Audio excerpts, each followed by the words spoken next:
Growth is intentional. You will not grow or get better in this industry without consistently challenging yourself to get better. Welcome to Retrocraft. My name is Joe Prim. Over the last few years, I've become increasingly obsessed with the idea of winning and what it means to win in the construction industry. In sports, it's cut and dry. We know at the end of regulation or at the end of a race who the winner and who the loser is. Most points on the scoreboard, score the most points either in fighting or in ice skating like in the Winter Olympics, but it's very obvious who the winner and the loser is. And as I've thought through this during work and during my off hours, I've come to see that there's two things that I think are the most important, and that's working as safely and as efficiently as possible are the keys to winning in this industry. And off of those two things, I've developed kind of my 12 rules to win is what I call it. And these aren't just 12 rules to win in the construction industry, although that's really where the origins are at. They're 12 rules to win for life. And these are things that I focus on each day, and I want to share them with you. But before I get started sharing those rules, I want to be brutally honest with you guys. There's a couple of reasons why I am doing this YouTube channel. Number one is for the challenge. Obviously, this channel sucks, right? I'm just starting out. The metrics show, right? We're looking at scores and just talking about scores, but the metrics show very few subscribers and very few likes on each video. Very few people watching these videos. So I have a challenge here, right?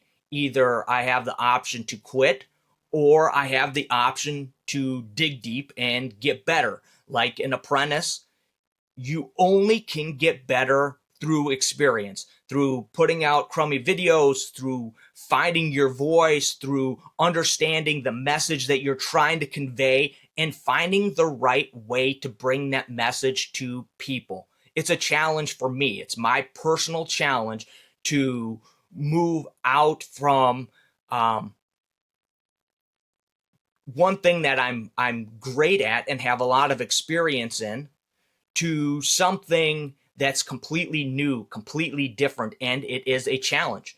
It's a constant challenge to understand how I can leverage this platform to get a message out. That the number two part of this is to help this next generation get their feet underneath them in the trade so that they can be successful, so that they can find the success and hopefully the hope and fulfillment that this career has given to me.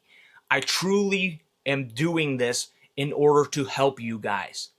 So as I go through my challenge of trying to understand how to share this message in a way that's more relevant, that's more understandable, and in a way that's more interesting to those that are watching videos, I would appreciate your help in subscribing and in sharing, and especially in leaving comments, because those comments and feedback will help me understand how I can help you better, right? They help me understand where the questions are that you guys have so that I can bring an honest, brutal answers to you guys of where you can get better, how you can understand, and maybe keep you moving forward in this industry or finding success in this industry.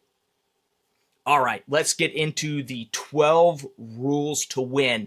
I'm just going to briefly go through each of these rules in this episode, and then in future episodes moving forward, either some of them, if I have a long breakdown, maybe I'll just do one per video, or maybe I'll do 2 or 3 per video that we can really break down and get into the nitty-gritty of what each of these rules are, how to implement them into your life, and why I think they are so important in winning in this industry and in life. Number one, show respect.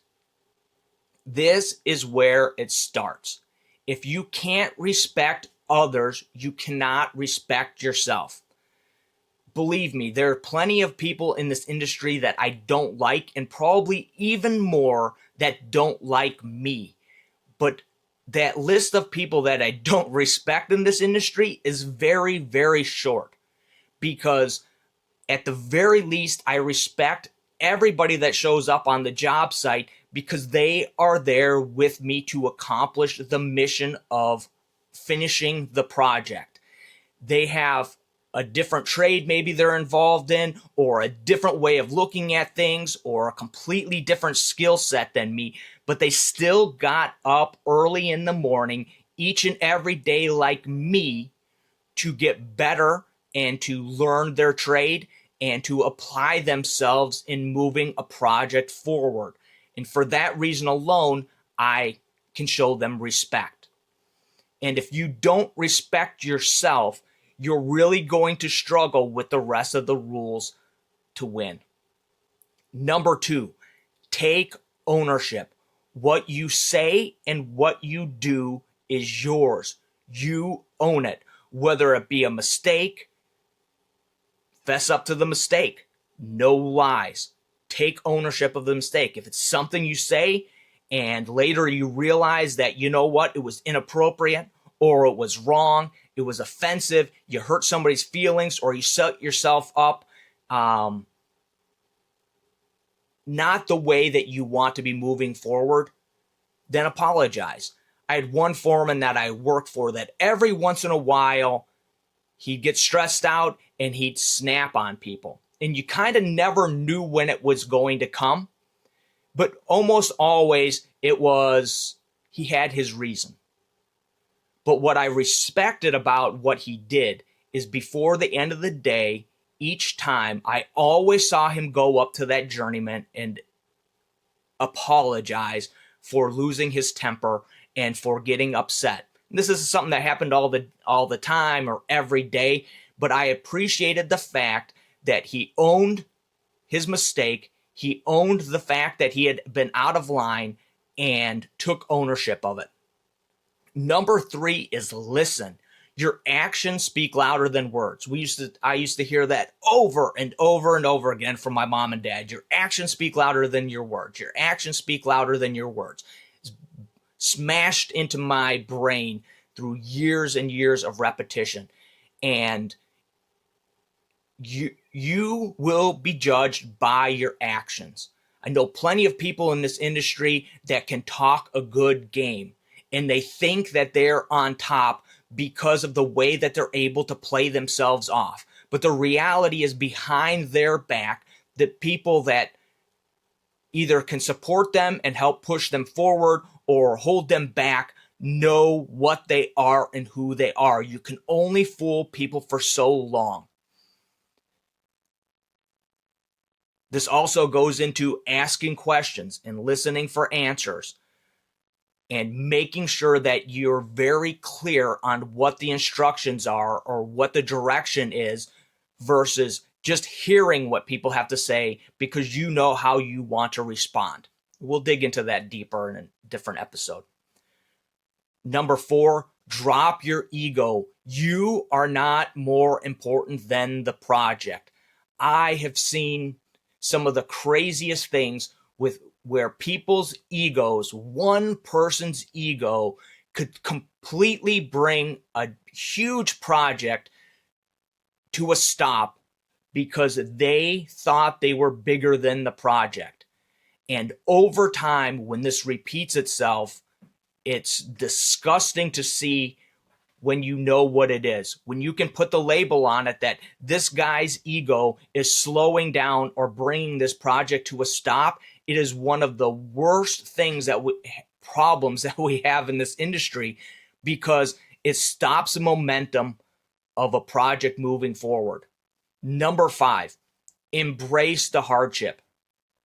Hardship is unique, right? Whether it be the weather or the hours or the schedule or the people you're working with, that hardship holds the power to either make you better or make you bitter.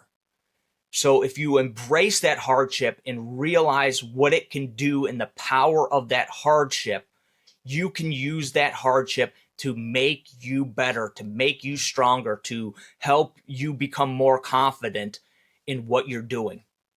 Number 6, follow a routine.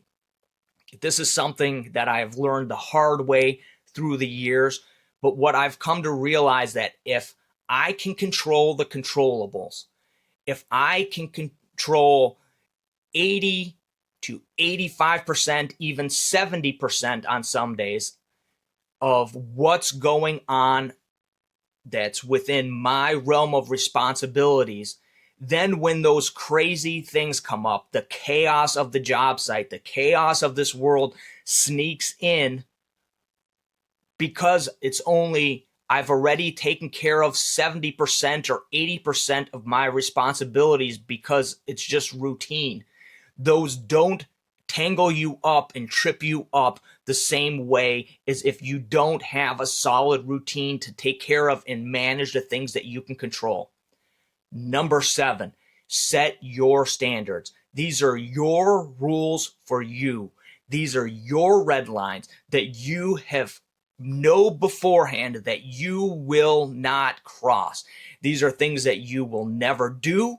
These are things that you will always do. I've always held that I would rather be laid off because I was too slow than because I didn't do quality work. That's an example of a standard. My standard is that I will do quality work. You don't lie. You're honest in things. All these things are your standards. These are things that you want to understand clearly in your mind beforehand, so that when these choices come, you already know which direction you're going to go. Number 8, care. I'm sure if you're in this industry or in life, right, you're surrounded by people that just don't care anymore. Whether life has beat them up or whether the industry has taken that joy and that pride away from them where they just don't care. But what you do and how you do it is a reflection of you. And the more you care, the more you invest yourself into what you're doing, the better you will feel, the more fulfilled you will be in life and in this industry. Number 9, show humility and gratitude. No one owes you. When you approach life and when you approach this industry with the understanding that no one owes you anything, it will change your outlook. It will change the way you approach people. When I have to help work out a schedule or work something through with the plumbers or the electricians or the tile guy, who I've been working with a lot lately, I always approach humbly, knowing that they don't owe me. So if I approach in a manner of, this is what I need from you, does that work for you? When I approach it that way, you get a lot better response than just by telling people what you want them to do.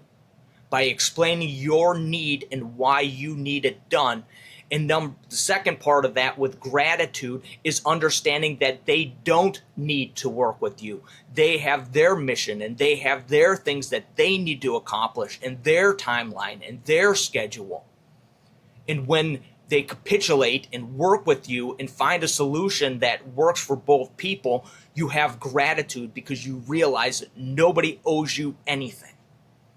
Number 10, you create your own conditions and furthermore, the world that you live in. You need to set yourself up for success, whether that be owning the right gear, whether that be dressing appropriately for the conditions. We used to always say, we would have a microwave on the job because we're setting our own conditions, right? Be able to warm up some food. One of the guys I'm working with right now has this cool little hot plate, little case that he puts his leftovers in. He plugs it in an hour before lunchtime, and at lunchtime he has piping hot food. He's creating his own conditions. He brings a chair to work. So we are not sitting on cold 5-gallon buckets. These are ways of creating your own conditions. And when you branch off even deeper than that, you create the world that you live in. Are you tired? Maybe you have a really shitty diet. Maybe you're reliant on energy drinks and your body's all screwed up from the fact that it's getting these gigantic loads of caffeine all the time, and the caffeine stops having the right effect, so you boost it up even further. Believe me, I've been there. These are ways of creating your conditions and creating the world that you live in, right? How you treat people and those crummy relationships that you've built because you have a problem have a way of coming back and making things more difficult for you. It's another one we can get deep into as we move forward. Number 11, get better. Growth is intentional. You will not grow or get better in this industry without consistently challenging yourself to get better. It's got to be a part of what you want and who you want to be if you want to progress in this industry. Even if you are satisfied being a journeyman, never want to run work, never have any ambitions beyond that. There are so many legendary guys that I worked with throughout my career that have retired now, that I look back on and we talk about, and they are legends. But they never stopped growing. They leveraged their experience that they were getting each and every day to become better and better and better. And by the time they were at retirement age and ready to leave this industry, they were pure legends. Number 12, contribute. The one who contributes the most is the most valuable. You want to be valuable. The more that you can bring, the more that you know how to do, the better you are at the soft skills of communicating, the better you are at even things like sending emails, the better you are at, like, I can contribute and help because of my knowledge of Bluebeam or of Procore or of just using an iPad or using Excel. These are all extra things that I can bring to the table, that I can contribute to the team that make me valuable. Never stop learning and finding ways that you can contribute, because any good foreman out there is only going to judge you on one thing: not your origin story, not who your father was, not what your first language was, not what your religion is. None of that should matter.